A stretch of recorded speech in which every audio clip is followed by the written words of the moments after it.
Hello and welcome back to Jacob's Toys 5-minute figure reviews. Please do like, share, subscribe, all of those things. All support to the channel is very much appreciated.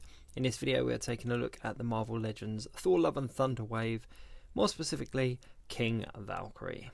So without further ado, let's open the box and see what we've got. So we obviously have the figure. We also have her very awesome Dragonfang sword, and this is a new cast of this one.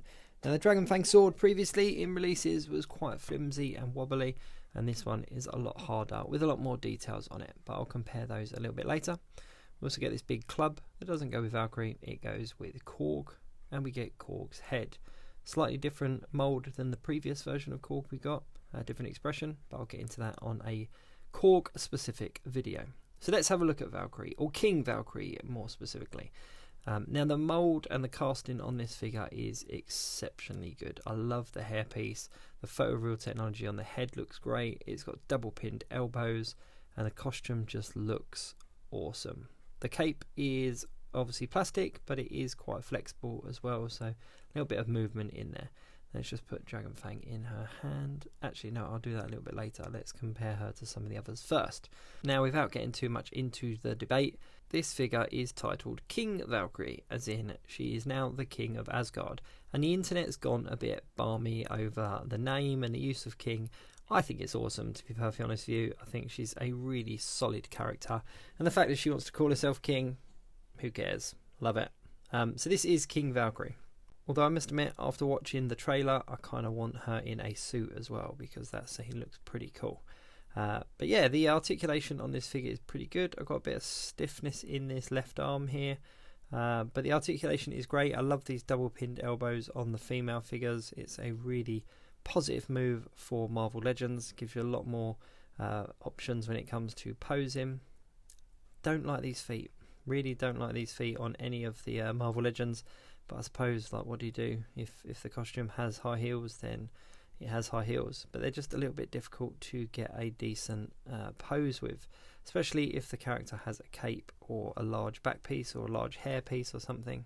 Now let's just compare her to some of her previous versions. Now this is the version that we got from Thor Ragnarok, and it looks like a completely different character. If I'm perfectly honest with you, the size is different, the flesh tone is different.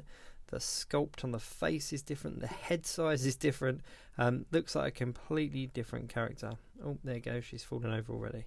And here is the version from Endgame. Although you could argue that she is also from Thor Ragnarok, because we saw her in this costume in both Ragnarok and in Endgame. And again, it looks like a different character. Slightly different height to the Ragnarok version, and then a slightly different height again to the Thor Love and Thunder version. 3 different skin tones, 3 different head sculpts, 3 very different looks for essentially what is the same character.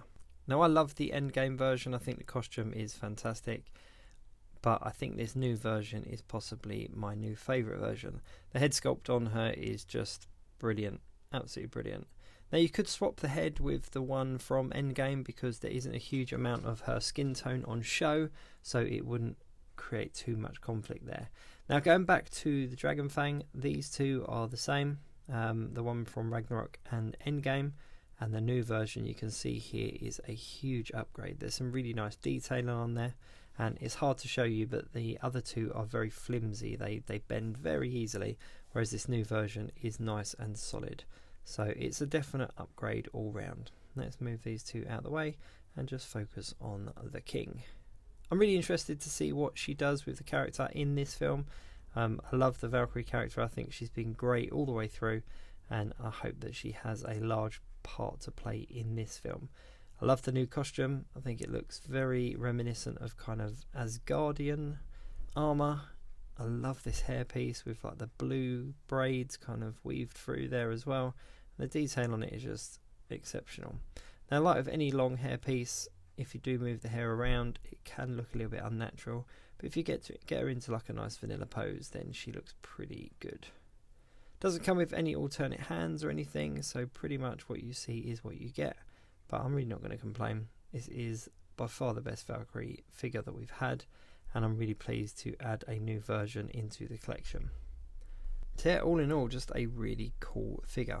I'm absolutely loving this Thor Love and Thunder Wave. Do check out my channel. I've got the other figures on 5-minute figure reviews there as well. And as always, please do like, share, subscribe, and all of those things if you're enjoying the videos. All support to the channel is very much appreciated. But yes, King Valkyrie, definitely worth picking up. She is a good looking figure. Thanks so much for watching. I will catch you very soon.